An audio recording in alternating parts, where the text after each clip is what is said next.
મહારાષ્ટ્રમાં ભાષા મુદ્દે ચાલી રહેલા વિવાદ વચ્ચે મહારાષ્ટ્ર નવનિર્માણ સેનાના કાર્યકરોએ મુંબઈ અમદાવાદ નેશનલ હાઈવે પર આવેલી પાલઘર આસપાસની હોટલોના ગુજરાતી બોર્ડની તોડફોડ કરી હતી.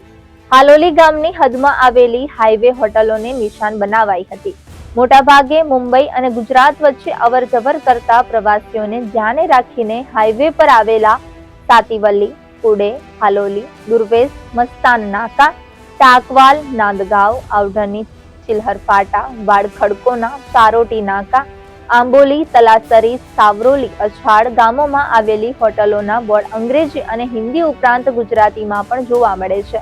આ વિશે ફરિયાદ થતા પાલઘર શ્રમ વિભાગ દ્વારા થયેલી તપાસમાં જણાવાયું હતું કે 233 એકમોમાંથી 86 એકમો પર મરાઠી લિપિમાં બોર્ડ ન હતું, જ્યારે 112 એકમો પર મરાઠી નામ પ્લેટો હતી.